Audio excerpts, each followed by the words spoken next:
ورنہ تیری یہ بیٹی اس رات کی قیمت چکائے گی۔ یہ سننا تھا کہ میری ماں کی دبی دبی چیخیں بلند ہوئی تھی۔ میری ماں رونے لگی۔ مجھے لگا کہ جیسے آسمان میرے سر پر گر گیا ہو یا میرے جسم سے کسی نے میری روح کھینچ لی ہو۔ میری ماں ان کے سامنے ہاتھ جوڑنے لگی، کہنے لگی نانا بیٹا ایسا کچھ مت کرنا، میری بچی بڑی معصوم ہے، اسے کچھ مت کہنا، میں تمہیں دیتی ہوں پیسے۔ یہ کہہ کر میری ماں کھڑی ہو گئی۔ وہ شخص خباثت سے ہنسنے لگا، اپنے ساتھی کو کہنے لگا دیکھ لیا تو نے، بڑھیا نے بڑا کچھ چھپا کے رکھا ہے، دکھتی رگ پر ہاتھ رکھو تو سب کچھ باہر آ جاتا ہے، سیکھو مجھ سے کچھ، آگے تمہارے کام آئے گا۔ یہ بس ساری غربت دکھانے کے لیے ہوتی ہے۔ ان کی مثال تو ایسی ہے کہ ہاتھے کے دان کھانے کے اور دکھانے کے اور۔ یہ کہہ کر اس پسٹول والے شخص نے میری ماں کو بازو سے پکڑا اور آگے کی طرف ڈھکیلا، پیچھے ٹارچ مارنے لگا، کہنے لگا بڑھیا جو کچھ ہے جلدی سے نکال۔ میں یہ سن کر کچھ پریشان اور حیران بھی تھی کہ امی کے پاس پیسے کہاں سے آئے۔ جو کچھ بھی ہم کماتے تھے مہینے میں ہمارا خرچ ہو جاتا تھا۔ شاید میری ماں نے کچھ جوڑ توڑ کر کے میرے لیے پیسے جمع کر رکھے ہوں گے جس سے اب یہ لوگ لے جائیں گے۔ ایک شخص میرے سر پر کھڑا رہا اور دوسرا میری ماں کو کمرے میں لے گیا۔ کچھ دیر بعد ہی میری ماں واپس آئی تھی۔ وہ آدمی ایک چھوٹی سی لوہے کی سندوش کے ہاتھ میں پکڑے باہر آیا تھا۔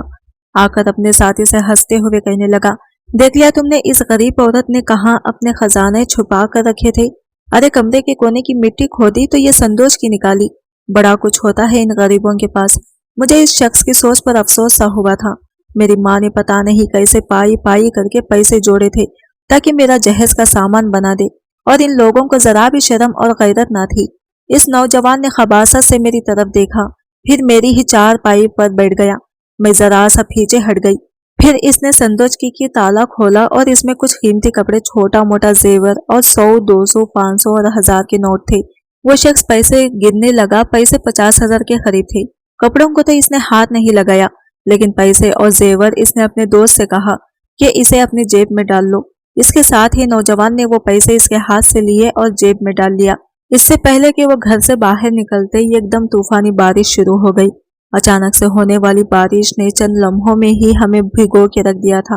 اس نوجوان کے ساتھی نے کہا کہ یہ تو بہت طوفانی بارش ہے، اس طوفانی بارش میں باہر نکلنا خطرے سے خالی نہیں ہے۔ آسمان پر بجلی چمک رہی تھی اور بادلوں کی گرج بہت تیز تھی۔ ہم ماں بیٹی پورے کے پورے بارش میں بھیگ چکے تھے۔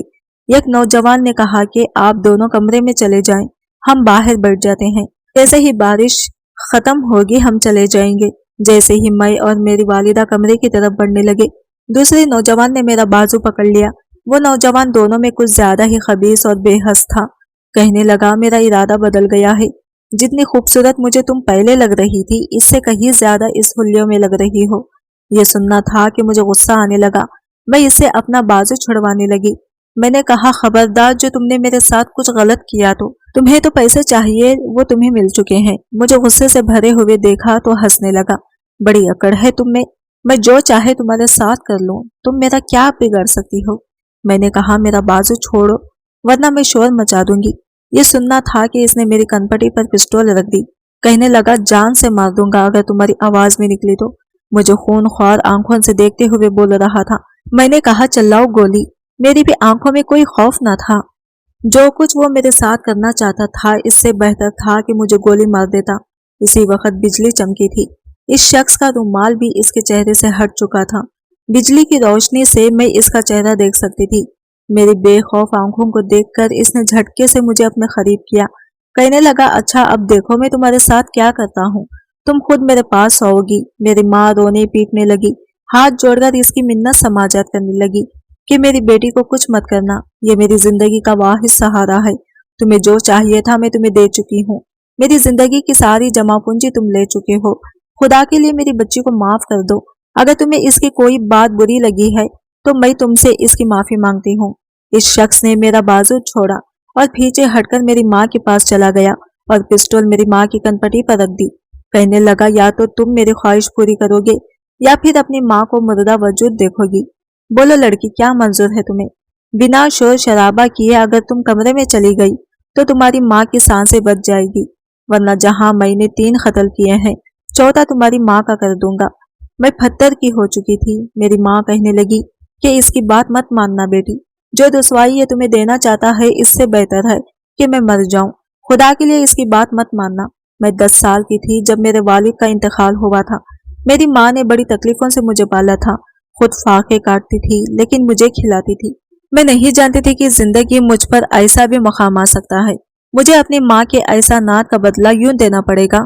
میں نے کہا مجھے تمہاری ہر بات منظور ہے، میری ماں کو کچھ مت کہنا۔ وہ شاید جانتا تھا کہ میں انکار نہیں کروں گی، اسی لیے زور زور سے ہنسنے لگا، کہنے لگا بس نکل گئی ساری اکڑ۔ یہ کہہ کر اس نے میری ماں کے سر سے پسٹول ہٹائی اور مجھے کمرے میں لے گیا۔ چند گھنٹے بعد ہی وہ لوگ جا چکے تھے۔ رات کی کالی سیاہی میری عزت کو بھی داغدار کر چکی تھی، لیکن میری آنکھوں سے یہ آنسو نہیں ٹپکا تھا۔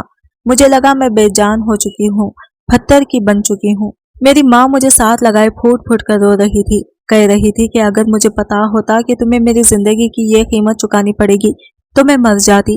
میں نے کوئی جواب نہیں دیا، مجھے لگا جیسے میرے پاس الفاظ ہی ختم ہو چکے ہیں۔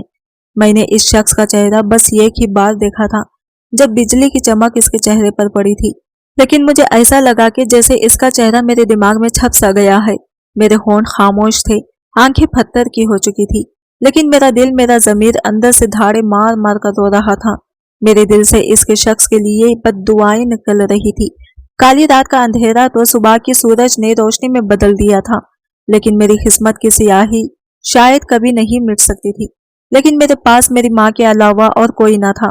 صبح میری ماں بخار سے پھنک رہی تھی اور مسلسل روئے جا رہی تھی۔ میں نے کہا خدا کے لیے امی کیوں خود پر ظلم کر رہی ہیں؟ جو کچھ ہوا اسے برا خواب سمجھ کر بھول جائیں۔ اندر سے ٹوٹ تو میں بھی چکی تھی، لیکن اگر اپنی ماں کو حوصلہ نہ دیتی شاید وہ مر جاتی۔ جو کچھ ہم پر بیتا تھا وہ غم کچھ کم نہ تھا، لیکن میری ماں کو پتا نہیں کون سا غم کھایا جا رہا تھا۔ کہنے لگی کہ نہیں، میں جینا ہی نہیں چاہتی، مجھ سے یہ ذلت برداشت نہیں ہو سکتی۔ میں نے کہا یوں مت کہیں، میں کس کے سہارے جیوں گی؟ وقت ہر غم کا مداوت ہوتا ہے۔ چند دن گزرنے کے بعد میری ماں رو رو کر سنبھل گئی، لیکن شاید یہ آزمائشوں کا سلسلہ تھا جو ختم ہونے کے بجائے ہمارے لیے بڑھتا ہی جا رہا تھا۔ ہم نے دوبارہ سے سلائی شروع کر دی اور اس بات کا ذکر کبھی کسی سے نہیں کیا کہ ہم پر وہ رات کیسے قیامت بن کے ٹوٹی تھی۔ اب ایک ماہ ہی گزرا تھا کہ میری طبیعت خراب ہونے لگی، میرا سر چکرانے لگا، جی متلانے لگا۔ یہ سب دیکھ کر تو میری ماں کی ہوش اڑ گئی۔ ابھی ڈاکٹر کے پاس لے کر نہیں گئی تھی، گھر پر ہی اس بات کی تصدیق کی اور وہی خبر نکلی جس کا ڈر تھا، میں امید سے ہو چکی تھی۔ میری ماں پھوٹ پھوٹ کر رونے لگی، دھاڑی مارنے لگی، کہنے لگی کہ اب یہ بات کسی سے بھی چھپی نہیں رہے گی۔ میں نے کہا اماں میرا آپریشن کروا دیں۔ وہ کہنے لگی کہ ہاسپٹلوں میں آج کل بڑی سختی ہے، ڈاکٹر کبھی بھی یہ کام نہیں کریں گے، اگر مان بھی گئے تو بہت پیسے مانگیں گے، اور میرے پاس اتنے پیسے دینے کے لیے نہیں ہے۔ مجھے اپنے وجود سے گھن آنے لگی تھی، نفرت سی ہونے لگی تھی۔ میں تو اب تک اس شخص کا چہرہ تک نہیں بھولی تھی، چاہ کر بھی نہیں بھولی تھی، اور اس پر ستم یہ کہ اسی کے ناجائز بچے کی ماں بننے والی تھی۔ بہرحال گھریلو جتنے بھی ٹوٹکے تھے میری ماں نے کر لیے تھے کہ شاید یہ بچہ ضائع ہو جائے، لیکن ہر بار ناکام تھا۔ انہی دنوں محلے کی ایک بار پڑوسن ہمارے گھر آ گئی۔ امی نے اسے میرے لیے ایک مناسب رشتے کا بہت پہلے سے کہہ رکھا تھا۔ وہ میری اماں سے کہنے لگی کہ میرے پاس ایک رشتہ ہے، وہ شخص بہت نیک اور پارسا ہے، مسجد کا مولوی ہے، لیکن اس کی کمائی اچھی ہے، لیکن وہ مدرسہ بھی چلاتا ہے، کہوں تو تمہاری بیٹی کے لیے بات کروں؟ میری ماں نے اس سے زیادہ کچھ سنا ہی نہیں اور فوراً سے حامی بھر دی۔ وہ کہنے لگی کہ مولانا صاحب کو نکاح 8 دن میں چاہیے۔ میری ماں نے اس بات پر بھی اعتراض نہیں کیا اور میں اپنی ماں کی شکل دیکھنے لگی۔ اس عورت کے جاتے ہی میں نے کہا کہ امی آپ جانتی ہیں میں کس حالت میں ہوں۔ امی کہنے لگی کہ میرے پاس کوئی دوسرا راستہ نہیں ہے تمہارا گناہ چھپانے کے لیے۔ تمہاری شادی ہو گئی تو کسی کو بھی کچھ خبر نہیں ہوگی اور اس بچے کو بھی باپ مل جائے گا۔